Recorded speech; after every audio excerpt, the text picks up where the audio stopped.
filmmakers, politicians, we all have to be in communication. I know that the League, and I support the League's injunction on this, they are very keen on urging President Biden right now to put some pressure on the archivist, and I know that Ting can speak much more about this as a constitutional lawyer, right? Or a lawyer who is familiar with this more than I am, but, and I've been trying to talk a little bit with my League sisters about, well, this is one way to go about it, is to put some pressure on Biden in the last few weeks he's in office. However, because it's an independent agency, it is my understanding that that's going to be a difficult ask, and that congressional support is needed. It's an independent agency, first of all, and congressional support is needed to take the next steps. So the Sign for ERA folks, with whom I'm also working, and I'd like us all to be in conversation. I think there are a couple of other League members from outside New York on this Sign for ERA Champions Zoom calls. And I'm just going to say this, that they're looking to 2026.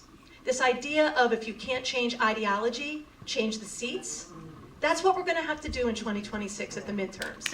We're going to have to change the seats and continue to work together, Long Island and beyond, to do just that. I know that I'm from District 4 in Garden City, and although Mr. D'Esposito lost the race, he's still somebody that's around, and I want to have conversations with him.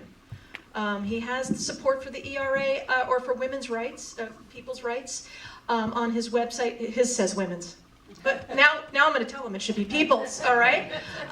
So it's on his website, but to what extent is he honoring it if he's not supporting the ERA? Because he is one of the signatories that's not on there. Right now we have, what is it, Ting, 215 signatures from in the House of Representatives, and we need a few more. We need 218 to take the vote to the House floor and get past this loop, this time limit situation, which I'll let you explain, and then publish this ERA, which has indeed been ratified, as we just saw, gloriously, with Virginia adding on. But so irritatingly, yeah. The Washington Post just published an article, the headline of which was, this is kind of exciting, 146 Congress people sent a letter to Biden urging him, it should have said published, but they said urging him to ratify the ERA. And I was like, Washington Post? No. You don't have a fact checker in there to tell you what the word should be? But there are 46 senators and 120 some odd Congress people who are urging for publication. I think certainly I want to push us to help people understand, like, who do they need to move the needle on? Right? Yes. So locally, it sounds like we have, and is that part of what these materials are? Yeah. Great. I don't know if I have it with me, the exact list. It might be in my book bag. But, well, I know that D'Esposito is in District 4, needs to be, let's see. Yeah, I know that District 4 is an area, I can get the information, it's in my book bag, but yeah. I can make that published. I can make that known to anybody who's here through an email. Right. Folks, you can send it to me, and I will put it in the next cinema newsletter. That would be great. It's time to subscribe to your cinema newsletter. Yeah. Right. Let me just get permission from Sign for ERA folks I'm sure it is public information, or they wouldn't be sending it to me and others that are going to the Zoom meetings. And yeah, I think we need to just continue to have conversations with our community partners. We need to work in solidarity and speak with our representatives about the need to publish, and that word is key. Speaking of language, we can no longer say ratified. It is ratified. It is a done deal. It's a little bit of a loophole that we have to get past, and we're going to get past it. And so the word to use with your friends and family and neighbors is that, gosh, we've really got to publish this ERA. People have worked so hard, including this great state of Virginia, through all those cycles of resistance to overcome it and pass it. I can't tell you how many, every time I see this film, I just tear up at it, because it's tears of joy. And we want to continue to have those in the year ahead, so. So I'll just offer some kind of like constitutional law perspectives. I do think that we're in a time where we have to act with agency. We have to keep the issue alive. and capitalize on this lame duck session with the White House. So there should be some kind of a White House strategy that we should all be pursuing together. The rules of amending the Constitution is under Article 5 of the Constitution, which says that you need a supermajority of Congress, and then you need 38 states or 3/4 of state legislatures to approve the language. So a double supermajority bar, an extremely high bar, I don't think that that's achievable in today's terms. If we wanted to add language to the US Constitution that says America is a democracy, we would fail in that project because we wouldn't be able to get the kind of numbers. So the ERA has achieved those two requirements. So as a constitutional legal matter, the ERA has cleared, as a legal matter, the ERA should be in the Constitution. There are some procedural questions to do with the deadline and possible rescissions. The deadline was imposed by Congress. If Congress can impose a deadline, they can remove a deadline. So these are procedural questions that have to do with kind of the political moment that we're in. The people that oppose the ERA just politically oppose just equality in general, right? So I feel like where we're at right now is that we don't need to create any more legal facts. We need to create political facts. That could be Congress passing joint resolutions in sort of the view of the constitutional law community. That's probably the strongest move. It could also mean the president taking some action symbolically. Again, Article 5, the president has no role. So I don't really think under an originalist theory, if we were to go back to the Supreme Court and say, well, just look at the language of the Constitution here, the president doesn't really play a role. However, Joe Biden can absolutely make a huge equality speech, signal to everyone this is supremely important, we need it, otherwise our democracy is in peril, and can we please get our act together and move forward? And all other constitutions in American history have been added to the Constitution with a lot of legal questions. It was all a hot mess. Nothing was perfectly kind of tied up, and the ERA is not an outlier here. So can we all just move on 3 branches of government and start to treat it like it's in the Constitution? So what are the political moments that we need to be creating right now that are the strongest? If we lean on the Biden administration to merely publish the ERA, which is a ministerial act, meaning it has administrative significance but no legal significance, we're asking him to, I don't know if we should be asking him to use all of his political capital at this moment to ask an administrator to rubber stamp the ERA, which ultimately has no legal validity to the ERA. I think he should be saying something bigger, making a big speech and signaling to everyone, let's all go to the streets and make this happen. But, obviously the archivists can publish, and that's another political fact as well. I think the only downside, if you want to do kind of like a risk of benefits analysis, is that doing that might trigger further litigation at the Supreme Court, and this is not the Supreme Court that we want to be pressing the validity of the ERA in front of right now. So that there are some risks to this kind of strategy, and the question is like, what are the gains and the benefits? And from where I'm sitting, the gains and the benefits seem negligible because the archivist can publish today, and then under the Trump administration, the archivist can reverse that decision. Or you can remove the OLC memo that the Justice Department issued, and then the Trump administration can reissue one. So, what are the risks here? What was the other thing I was going to say? Oh, the other thing to think about too is that we can have the most beautifully crafted constitutional language either in state constitutions or at the federal constitution, but when it comes to these kinds of equality rights, and I think reproductive rights is a really good example, rights written perfectly will not matter at all if people don't have access to these rights. So when it comes to poor people, when it comes to people who have to have jobs or take care of their families who don't, there are barriers, there are real barriers, economic barriers to having access to things like reproductive rights. So who has the responsibility here? Who has the onus to remove these barriers to make these equality rights realized? Because otherwise they're just symbolic and pointless, right? Elected officials, we need to make them do their work. We need to make them think about equality, not in this sort of traditional formalistic sense, the way that the Supreme Court likes to think about it, which is, you can't pass a law that says we're only going to hire tall men for this job, right? That's old school. Nobody discriminates like this anymore. People are way more sophisticated with racism, sexism. We need to measure impact. We need to take a look at neutral seeming laws and see, well, does this actually disproportionately impact women, people of color, immigrants, migrants, whatever? And if that's the fact, then we need to strike it down under equality measures at a constitutional level. This is very kind of heady and in the weeds, but we don't have that structure in American legal jurisprudence. We don't think about equality like that, and we need to. And the onus should be put on elected officials to take their state ERAs and to remove barriers and access to equality, and also to think about equality differently. Think about it in terms of distribution of resources, positive rights, substantive equality, not just anti-discrimination language that goes not very far at all, because discrimination is baked into our system. I'd like to add that I think the work that needs to be done as far as we're concerned is education. One of the things that we're tossing around at this conversation is the word cisgender. I'm not sure everyone in this audience knows what cisgender means. And to be clear, what cisgender means, you are a cisgender person if you identify with the sex designation given to you at birth. So the baby comes out, someone looks between the legs and says, oh, it's a boy. And if that person identifies as a male, they are cisgender, and that's all it means. It tells you nothing about their sexual orientation.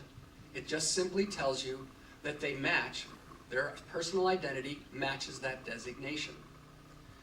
Transgender is just the opposite. It's a person that does not match the sex designation given to them at birth, and that's all it means. It tells you nothing about their sexual orientation. It just tells you they don't match the designation given at birth. Now, these are two very simplistic things. But as we watch your film, if you noticed when there was a discussion about the bill, they immediately went to the danger of women's bathrooms and locker rooms, the danger of women's sports, immediately, because they want to create that wedge issue. And so if we don't have a public that's educated, we will be able to have that type of talk have an impact on whether or not this progresses positively for us. That's right. And actually, my dad and I, is it 5:15? I just have to look at the time because I got to get to the airport, friends. What time is it? 5. Great, perfect. My dad and I were having a discussion right before this about these gender roles. And what's so interesting, a bunch of stuff is coming together, and Julie, you're going to be like, yeah, welcome. But I think this is maybe this will be revelatory for some folks in the room. A fundamental tenet of the patriarchy casts the male as the protector and the female, if we're in the cisgender woman, right, as the needing to be protected. And that is the exact same language they will flip on its head in order to attack the trans community. So they will say, these men are gonna come into the bathroom and get you. And you're like, I thought men were supposed to be the protectors. So if these people are fundamentally men, wouldn't they be defending us in the bathroom? Like, what are you, and in fact, in my experience, they would. The trans women, I mean. And so I think it's like, we have to start to unpack the like subtext of all of this, that what you are talking about is the wedge that they are putting between us is from a patriarchal lens, right? That we, yes, please. So, piggybacking off of what you're saying. Yes. What's really ironic. Wait. Yeah, use the microphone. Thank you. What's really ironic, excuse me, that got loud. Hi, my name is Angel, just to introduce myself. Hi, Angel. My pronouns are he, him. I am a licensed master of social work, a certified autism advocate, and a proud member of the trans community. I live with these lovely folks here. This is Missy. She is a wonderful teenage trans woman with autism, and this is my partner, Dresden. They are agender and also a fierce advocate. Fun fact, we are also members of the Green Party, and we both hold caucus positions. Just wanted to throw that out there, sorry for the plug. Anyway, what's very interesting is that these cisgender, ignorant cisgender, not all to be precise, men talk about America as a woman. and we have to protect the woman. Ah. So why are we not protecting those that we are aiming to label? Like a boat is a female, a car is a female. Why do we objectify the quote unquote female and protect America as a woman while stomping all over them? Just saying. Yeah. I love this so much. Thank you, Angel. I do want to take an opportunity. Thank you. You gave me a brilliant segue. I want to open it up to the audience for questions that you have for this group. Yes. I don't really have a question, but I do have an observation. I recently went to a roller derby game, and one of the players was transgender. And the whole argument that, oh, well, you can't have transgender play with women because it was a female flat track league. And, you know, they would just wipe the floor with them. Well, that was not the case. This woman, the women wiped the floor with the transgender person. So there was really no, you know, inequality as far as the, you know, the game goes, because, you know, she was getting beat up just like all the others. So it was pretty equal. I will also Just wanted to say say that. that, like, what is sport if not physical advantage to win? The whole point of sport is to put together the most physically advantageous team, full stop. And most people who play sports are professional losers for a living. Like most, for every game that gets won, the other one gets lost. So I just want to, just to support you to say, like, that this, and also that there are like less than 20 transgender athletes trying to play at the high school level in the United States of America. So the fact that this is a national issue, that we are spending this much time to really meaningfully hurt 20 kids is an abomination. Anyway, sorry, yes ma'am. Hi, my name is Darlene, and I was just, oh, sorry. It's on. Is it on? Hold it like Hi. this. Yeah. Better? Just to speak to your point about education, we know the GOP spent over $200 million to drive that wedge with misinformation and hate. And what are we going to do to educate people on the truth? If that's a question, what I would suggest is that we need to get our elected officials educated. To be perfectly honest with you, approximately a month ago, Congressman Swazi came out and made some, what I would consider to be Republican comments in regard to trans athletes. Finding that out, I went to his office the next day, met with a staff member that evening. I got a personal phone call from the congressman. On that conversation, he agreed to a 2-hour training with my organization for his DC staff and his Long Island staff. We accomplished it on, I believe it was November 18th. Will he be the greatest congressman in the world? That's to be seen. Hopefully he'll be a little bit smarter. Hello, hi, can you hear me? Yes. My name is Elaine Zeng. I'm a current senior at Jericho High School, so on Long Island here. Yeah, so from my perspective, like, I actually never knew about the ERA until like right now. So I walked in here not knowing what I was going to expect, and I'm sitting here astonished by the fact that I knew nothing about this. Not even in school, like not from any of my teachers, not from any organizations. I've never heard of this before. So I feel like my question to you guys is, how would you try to incorporate the youth? Because I know that I'm passionate about like this, and that's why I'm here. And I know a lot of my peers and classmates are also super passionate about this issue as well.